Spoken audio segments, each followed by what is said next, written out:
Bonjour à toutes et à tous, BNR Community, j'espère que vous allez bien. Aujourd'hui nous sommes mardi et aujourd'hui c'est Succeed and Rise. Succeed and Rise qui met donc en lumière les reconversions des anciens basketteurs et basketteuses professionnels ou amateurs qui ont réussi leur reconversion. Donc Succeed and Rise, c'est maintenant.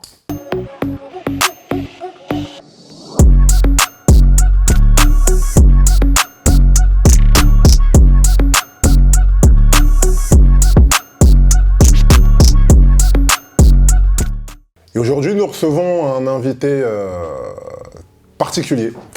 Alors, je ne vais pas vous donner tous les qualificatifs possibles pour décrire ce personnage, hein, parce que c'est de ça qu'on pourrait le qualifier déjà. Mais j'en aurai deux. Défenseur du verbe et de la rhétorique. Et protecteur du beau, donc du beau intérieur-extérieur. C'est un auteur de 4 ouvrages, 2 essais, 2 romans, dont le dernier, Balance ta haine, est sorti le 4 mars. Donc ce qu'on peut dire, c'est qu'il connaît déjà un succès relativement grandissant. Ancienne terreur des parquets, parce que c'est un peu aussi pour ça qu'il est là. Il nous parlera d'un peu de sa vie de jeune joueur de basket, terreur des parquets franciliens. C'est donc avec un grand plaisir et un extrême privilège que je reçois aujourd'hui pour Ball and Rise, dans la rubrique Succeed and Rise, Ludovic Herman Wanda. Bonjour Ludovic. Bonjour frère, comment vas-tu? Ça va très bien. C'est allé. Merci pour cette invitation et surtout pour la présentation. Je ne suis pas sûr que mes chevilles vont s'en remettre, hein, mais on va faire avec. Merci. Voilà. En tant qu'ancien casseur de chevilles toi-même, je pense qu'elles se tiennent au beau fixe.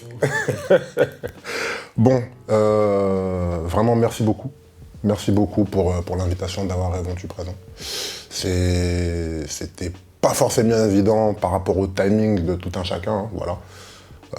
Tu es quelqu'un de très occupé, notamment dû à la promotion de Balance ta haine. On aura le temps d'en reparler un peu plus tard dans l'interview. Donc en tout cas, merci beaucoup. Merci d'avoir répondu présent favorablement. Merci à toi pour l'invitation et surtout merci pour cette initiative plus que salutaire. Il faut le dire et le répéter avec force. C'est à nous de prendre notre destin en main et on doit être acteur du changement, acteur de notre évolution et pas simplement tendre la main et en étant spectateur et en réclamant en permanence de l'aide. Complètement d'accord avec ça. Bah écoute, si tu me permets, sans plus attendre, on va commencer. Ludovic Herman Wanda, peux-tu me dire qui tu es? Alors, je suis une jeune graine, pourrait-on dire, de l'aristocratie africaine, en particulier camerounaise, né en France, ayant grandi en banlieue parisienne, entre les tours, les cafards, les courses-poursuites et les gardes à vue. J'ai connu une scolarité qui se voulait exemplaire jusqu'au moment où la crise d'adolescence est venue frapper à ma porte. La fameuse. La fameuse, et en l'absence de père et par conséquent de repère, je me suis laissé emporter par la Kaira attitude qui est notre Covid à nous, qui est notre maladie générationnelle qui en emporte des centaines et des centaines de milliers par an, à tel point que je suis passé par la case prison.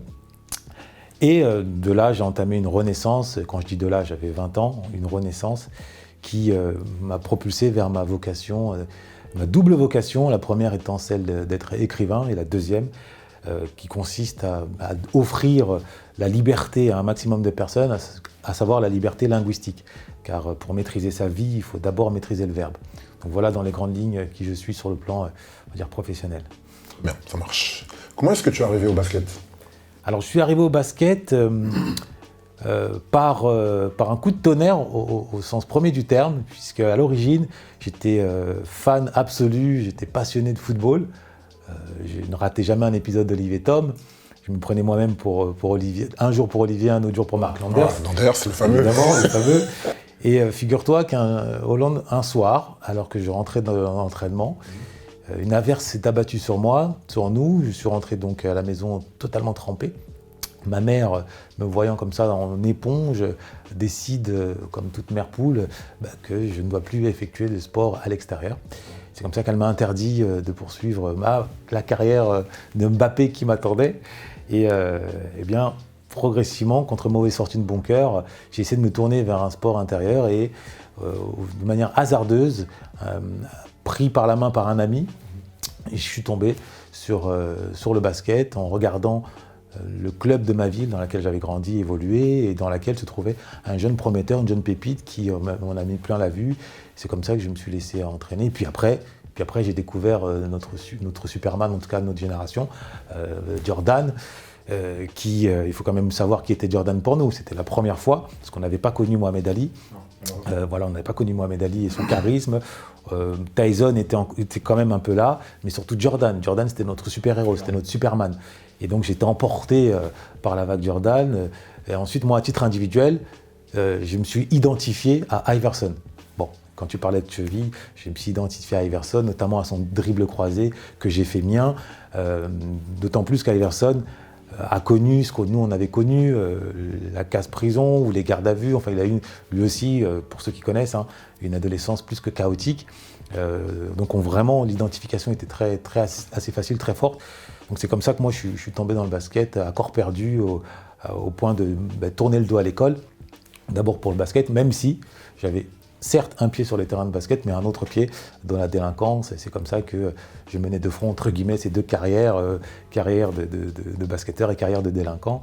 Et je dis ça avec une petite ironie, évidemment, vous l'aurez compris, je n'en tire aucune fierté, mais ça m'a causé du tort sur le plan du basket, étant donné que certains recruteurs avaient vent de mes activités extra-basket et me fermaient des portes mais ça c'est des années plus tard que je l'apprendrai. C'est que quand je débarquais, on disait « Ah ouais, lui c'est à Caïra, il va nous racketter, laisse tomber. » Bon. Et donc maintenant, je ne regrette pas, mais c'est comme ça que je suis tombé dans le basket. Qu'est-ce que t'a apporté le basket, à toi, en tant qu'individu? Alors en tant qu'individu, je vais peut-être en surprendre plus d'un. Le basket, ça a été peut-être la cellule souche, le nid de mon panafricanisme, de ma fierté d'être afro. Pour une raison très simple, j'ai grandi dans une cité où, en tant qu'afro, on était minoritaire. C'est des cités majoritairement maghrébines. Autant dire qu'être afro, en soi, c'était pas forcément, comme disait Booba, à la mode. En revanche, sur les terrains de basket, dans les playgrounds, dans les tournois, c'est là qu'on était, là pour le coup, tout à coup, majoritaire. C'est pour cette raison, d'abord, c'est ce que m'a apporté d'abord le basket, cette fierté d'être afro dans un pays où quand on allume la télévision, surtout à l'époque, on voyait ceux qui nous ressemblaient avec des ventres ballonnés, avec des mouches autour d'eux, ou alors bastonnés un peu par la police, c'est l'époque de Rodney King. Voilà comment, eh bien, en tombant dans le basket, je découvre une famille, je découvre une fierté, et c'est ce que moi d'abord m'a apporté le basket, donc la fierté d'être soi. Ensuite, ça m'a également apporté, mais ça c'est valable dans tous les sports, le goût de l'effort et l'esprit de compétition aiguisé, c'est-à-dire la méritocratie, au vrai sens du terme. C'est pas, parce que jusque-là, l'égalité des chances telle que la promeut la République, c'est un chèque en bois. C'est peu de le dire, tellement il y a une reproduction sociale, ça c'est un autre sujet. En revanche, sur le terrain du sport, notamment du basket, au même titre que le football, parce que c'est aussi une formidable machine de méritocratie, eh bien dans le basket, j'ai pu me retrouver dans ces valeurs et cultiver ce sens de l'effort et ce respect des plus forts, des moins forts, au nom des talents et de la sueur. D'accord, très bien. Est-ce que tu peux nous parler de tes erreurs de jeunesse, notamment dans la prison, et peut-être d'autres, dont si tu en avais la possibilité, si tu avais la possibilité de remonter le temps, mis à part bien sûr la prison, est-ce que tu aurais des erreurs que tu aurais aimé éviter dans ton parcours? Alors, dans un premier élan, j'ai envie de répondre en m'appuyant d'une phrase de Nietzsche. Le regret, c'est un chien qui mord une pierre. C'est parfaitement stupide. Pas le temps pour les regrets, disait Booba et Ali. Tout à fait. Maintenant, avec un peu plus de recul et de maturité, je ne vais pas non plus faire comme si je n'avais pas commis aujourd'hui des actes qui ont causé du tort à d'autres et qu'ils ne méritaient pas. Voilà. Donc moi, mes regrets à ce niveau-là se situent concernant ceux surtout, parce que je ne m'attaquais pas aux filles, que j'ai eu à racater ou à martyriser, quand on sait que ça peut faire basculer le destin. Voilà ce que je peux regretter en tant qu'individu, en tant qu'humain. Maintenant, à titre personnel, toutes ces expériences qui, d'un point de vue extérieur, peuvent apparaître comme négatives, m'ont permis, moi, de me forger, m'ont permis de devenir qui je suis, sans mon adolescence dans le marécage, ou même dans l'agogé, parce que je me réclame beaucoup de l'attitude spartiate. Je ne serais pas devenu le Léonidas que je crois devenir, je ne serais pas devenu le conquérant qui, face aux difficultés, ne voit que des occasions de prouver sa force et non pas des tsunamis qui l'écrasent. Donc à ce niveau-là, moi je ne regrette pas mon vécu, même si je dois dire que certes, on a laissé sur le bas-côté un certain nombre d'amis d'enfance qui, eux, on le sait, hélas, n'ont pas pu survivre à la crise d'adolescence, cet univers de la banlieue assez dur, pas matériellement, parce qu'on sait qu'on ne vit pas plus mal que dans certains de nos pays d'origine, on ne va pas se mentir, mais psychologiquement. On a souvent tendance à oublier, c'est psychologiquement que vivre en banlieue quand on est jeune afro ou maghrébin, c'est-à-dire descendant de colonisés, c'est d'une violence inouïe. Psychologiquement, on se sent écrasé en permanence, d'autant qu'on n'a pas les codes, mais ça, je le comprendrai plus tard, les codes de réussite, notamment la maîtrise du verbe. Tout à fait. Voilà. Donc le regret se situe à ce niveau-là. Au niveau des victimes, principalement,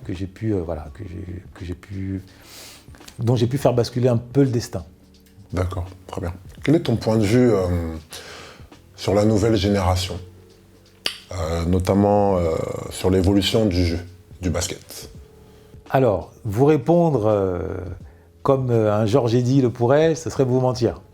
Dans la mesure où je ne suis plus aussi assidu devant Canal+, ou devant Being Sport, à l'évolution du basketball. Donc en toute honnêteté, je ne peux pas vous apporter une réponse objective. Maintenant, ce que j'observe un peu ici ou là de temps en temps, étant donné que on a beau chasser une forme de naturel, il revient au galop, c'est-à-dire que moi le basket, il a coulé dans mes veines, il y a encore quelques stigmates. J'entends parfois ici ou là, notamment récemment il y avait le All-Star Game, que le niveau aurait chuté. Voilà ce que j'entends, que ça serait moins impactant. Ce que j'observe aussi au niveau de la NBA, c'est qu'on a un peu dévirilisé la NBA. C'était à la base une arène de gladiateurs, et on a gommé au maximum tout ce qui, de près ou de loin, s'apparentait à de la virilité excessive, c'est-à-dire le trash talking, qui à notre époque c'était une religion, tout ce toutes les expressions même de virilité, on a gommé. Après, je peux comprendre cette politique-là quand on sait que ça a un fort impact dans la construction des jeunes. C'est-à-dire quand un jeune voit des adultes, un peu comme le coup de tête de Zinedine Zidane, des adultes bomber le torse, jouer au dur, froncer les sourcils, il n'est pas rare que le jeune du coup fasse la même chose devant son professeur ou face à ses camarades à l'école. Donc ça, je peux comprendre. Maintenant, ça a un peu, entre guillemets, un peu émasculé le jeu en termes d'intensité, en termes de virilité. Quelle est la différence, est-ce que tu vois, à part celle-ci, entre notre époque, donc notre génération, et la nouvelle? Alors, ce que j'ai pu observer, cette fois-ci, c'est le côté un peu plus positif. C'est comme s'il y avait eu enfin en France, dans le championnat français, l'acceptation du spectacle dans le basket. Okay. Jusque-là, le basket, en ma génération, au sein de la fédération, c'était un peu cartésien, c'était on gomme tout ce qui, de près ou de loin, s'apparentait à l'âme globetrotter, c'est-à-dire le côté spectacle, le côté entertainment. C'était vraiment efficacité pure, c'était robot. Mais à travers certains highlights, certaines belles actions que j'ai, les top 10, à travers les top 10 que j'ai pu observer en lien avec le championnat français, j'ai vu des gestes, j'ai vu des dribbles, j'ai vu des dunks, j'ai vu des attitudes qui me faisaient penser un peu un duplicata, un avatar de la NBA. Donc à ce point, je me suis dit, tiens, peut-être qu'il y a eu à ce niveau-là une libéralisation, une évolution des mentalités au sein du staff, au sein des entraîneurs, dans le sens où, à mon époque, on le sait, en coulisses, c'était très bridé. C'est-à-dire, si tu avais des ailes d'aigle, on te les coupait pour que tu marches comme une fourmi, comme un canard. C'était un peu, à ce niveau-là, c'était un peu compliqué. Beaucoup de frères ont, à ce titre, perdu une grande partie de leur potentiel. je ne vais pas citer les noms parce qu'il ne s'agit pas d'accabler qui que ce soit, mais on a tous, enfin, on connaît notre génération, on a vu des génies, des vraies pépites qui auraient pu exploser, qui n'avaient rien à envier, ça je le dis à Tony Parker, bien que Tony Parker soit un grand champion, c'est incontestable. Certains, on a connu, ils n'avaient rien à leur envier. Maintenant, le sérail, le moule de l'époque les a empêchés de pouvoir exploser. Et j'ai tendance à croire qu'aujourd'hui, les choses ont un peu évolué dans le bon sens. Ça marche. Comment est-ce que tu essaies, dans ta démarche quotidienne, d'impacter les jeunes ? Alors, dans ma démarche quotidienne, avec mon bâton de pèlerin intellectuel, j'essaye d'opérer sur 2 terrains. Le terrain de la conscience et le terrain de la volonté. Évidemment, les 2 sont liés. Le terrain de la conscience, c'est d'abord libérer un maximum de jeunes, mais pas que des jeunes, des moins jeunes, d'une prison mentale que j'appelle l'afrocalimérisme. Là, on parle en particulier des afros. L'afrocalimérisme, c'est-à-dire cette psychologie qui consiste à toujours, déjà de 1, être empreint de pessimisme, avoir le monde, le verre à moitié vide, mais par-dessus tout, à considérer que la terre entière nous en veut. À considérer que, pour ce qui est de la France, que le racisme existe et qu'il n'y a que du racisme. Et que si on n'arrive pas à trouver un travail, si on n'arrive pas à mener à bien tel ou tel projet, c'est à cause de notre couleur de peau. Donc c'est d'abord mon combat, les libérer de cette maladie mentale, de cette prison mentale, et pour les faire épouser ce que moi j'appelle l'afro-herculéisme, cette culture de l'effort qui consiste cette fois-ci à dire ok, il y a du racisme, il n'y a pas que du racisme, il y a également des opportunités, il y a également des outils qui permettent à tout un chacun, quand on vit en Occident avec toutes les infrastructures et les opportunités qui nous sont offertes, eh bien, il y a également un moyen de bâtir son destin, de tordre le cou à la fatalité. Donc moi, c'est vraiment ce discours-là, volontariste, ce discours d'engagement et d'élévation de soi par soi, à commencer par le verbe, que j'essaie de promouvoir à un maximum de jeunes et de moins jeunes. Parfait. Très bien. Très bien, très bien. Quelle est ton actu actuellement ? Alors mon actualité est double. D'un côté, je suis formateur en maîtrise du langage soutenu, de la communication non violente et de la diplomatie. Ça consiste, pour la faire courte, à faire en sorte que un maximum de personnes soient aussi à l'aise avec la langue française que Iverson l'était avec un ballon de basket ou qu'un Ronaldinho avec un ballon de foot. Et c'est d'autant plus important en France quand on sait la place qu'occupe la langue, une place qu'aucune autre langue n'occupe dans aucun autre pays. Il faut vraiment avoir en tête qu'en France, le prestige, la respectabilité se base sur ta façon de t'exprimer. Le meilleur exemple, c'est Franck Ribéry, qui est un génie du ballon rond, qui a les poches remplies, mais qui ne cesse de faire l'objet de railleries, de moqueries, à basculer on va dire de documentaires humoristiques où on le tourne en bourrique au seul motif qu'il ne maîtrise pas le langage. Donc en France, être respecté, c'est bien maîtriser la langue. Donc c'est d'abord ma première casquette, offrir à tout un chacun la possibilité de s'imposer socialement, ainsi que en privé, dans son couple. Il n'y a pas de couple heureux sans sens de la conversation et de la communication. Or, il faut vraiment avoir à l'esprit que les afros, plus globalement ceux qui vivent dans les ghettos, ne grandissent qu'avec 300 mots de vocabulaire. Là où il en faut au minimum 2500. 300 mots, 2500. Voilà l'écart, et quand on a cette statistique en tête, on comprend pourquoi il n'y a pas suffisamment de journalistes, d'avocats, de scénaristes, de médecins, d'architectes issus de notre communauté. C'est tout simplement parce qu'il y a la barrière de la langue qui à un moment les freine au niveau de la scolarité quand il faut pondre les dissertations. On ne peut pas passer le baccalauréat si on n'écrit pas une dissertation. Or, avec 300 mots, on ne peut pas y accéder. Donc moi, c'est ce que j'offre au quotidien, à condition d'avoir une vraie volonté, parce que ce n'est pas une mince affaire. C'est une méthodologie novatrice que j'ai mise sur pied en 10 ans, qui fait ses preuves. En 6 mois, je vous fais économiser 10 ans de lecture. Pour la faire courte, c'est à peu près ça. Donc c'est mon activité au quotidien. Et à côté, je suis écrivain. Je suis auteur de 4 ouvrages, 2 essais, 2 romans. Le premier roman, Prison, écrit en 2 langues françaises, langage soutenu et langage wesh-wesh. Un peu une manière de dire qu'il y a 2 France qui sont face à face et qui sont séparées par le mur de Molière, le mur linguistique. Donc on a la France des villes et puis la France des cités. Ou sous un autre angle, on a la France blanche et juive et la France noire et arabe. D'accord. Eh bien, ces 2 France-là, qui sont face à face, on s'aperçoit, avec un œil extérieur, celui que j'offre le livre, un œil qui englobe, qu'elles se complètent plus qu'elles ne s'opposent. Donc ça, c'est Prison. Et là, je viens de publier Balance ta haine, qui est cette fois-ci une plonge. Donc il y a la suite de Prison, parce que c'est une trilogie, donc le deuxième volet d'une trilogie, qui est une plongée dans l'esprit d'un Don Juan, mais qui aujourd'hui est qualifié de porc ou de pervers narcissique. Donc quand j'ai dit porc, ça fait écho à Balance ton porc. Donc là, on est dans la tête d'un Don Juan. Quelle est sa psychologie?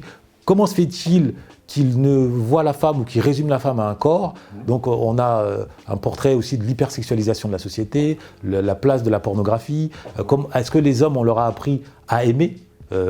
Lino, le rappeur qu'on ne présente plus, expliquait qu'on apprend la galanterie sur YouPorn. Donc qu'est-ce que ça donne à l'échelle d'une société? Donc il y a ce volet-là. Et puis à l'autre côté aussi, finalement, entre guillemets, ce qu'on appelle la guerre et des sexes, des races ou des luttes des classes qui s'entremêlent aujourd'hui et qui, en tout cas certains l'appellent de leur vœu, nous rapprochent de plus en plus vers un conflit entre guillemets final qu'on appelle guerre civile. Donc voilà, c'est un peu Balance ta haine. Donc un large programme qui est accessible à tous, sachant que mon écriture se veut être une écriture très imagée. Mon cousin me dit que mon livre c'est comme un long texte de rap, un long clip de rap. Voilà. D'accord. Voilà. Pour le coup, il n'y a pas plus clair que ça, en termes d'imagerie. Écoute, on arrive pratiquement au terme de cet entretien plus qu'intéressant, hein, si tu me permets. Est-ce que, si tu avais un dernier mot à dire notamment aux jeunes, hein, parce qu'il y aura des jeunes, parce que toute la démarche Ball and Rise a pour but, dans sa globalité, et dans son principe fondamental d'inspirer, de responsabiliser la nouvelle génération, notamment sur les questions de reconversion. Donc d'ores et déjà penser à la reconversion, même pendant une carrière. Donc si tu avais un dernier mot à dire à nos jeunes joueurs et joueuses, futurs pros, en tout cas on leur souhaite pour la plupart, quel serait-il? Alors si j'avais un conseil, ce serait concrètement de faire un maximum d'efforts pour devenir propriétaire de la langue. C'est à ce prix qu'ils pourront devenir propriétaires de leur destin. Parce qu'une fois qu'ils sortiront des terrains de basket, ils seront confrontés à la réalité de la société qui passe par la culture de l'écrit. Quand ils vont signer des contrats, quand ils vont devoir envoyer des mails, quand ils vont devoir se présenter dans des entretiens d'embauche, quand ils vont devoir aller demander des prêts à des banquiers, quand ils vont devoir faire des rencontres dans des lieux un peu guindés où se joue l'influence et le lobbyisme. Tout, de près ou de loin, au commencement est le verbe. Et le verbe soutenu.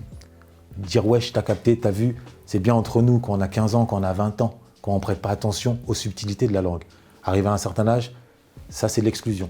Donc c'est vraiment le combat. Tout ce que je leur recommande, c'est de jeter corps et âme dans l'apprentissage à leur niveau, pas forcément en me contactant, je ne fais pas uniquement ma promotion, bon, même si en me contactant, ils vont y arriver, mais au moins, par exemple, hein, en lisant le dictionnaire et en réécrivant tous les adjectifs et tous les verbes. Les adjectifs sont indispensables pour décrire le réel, les verbes pour décrire des actions. Donc s'ils font ça, ils ont à commencer à 10 ans, à 11 ans, à 15 ans, tu fais ça, chaque lettre, une lettre par mois, au bout d'1 an, 2 ans, voilà, tu es déjà à l'aise, ce qui te permettra, quelle que soit ta couleur de peau, quelle que soit ton origine sociale, de t'exprimer et donc d'imposer ton respect partout, ainsi que, j'insiste aussi, à chaque fois j'insiste sur ce paramètre, en couple.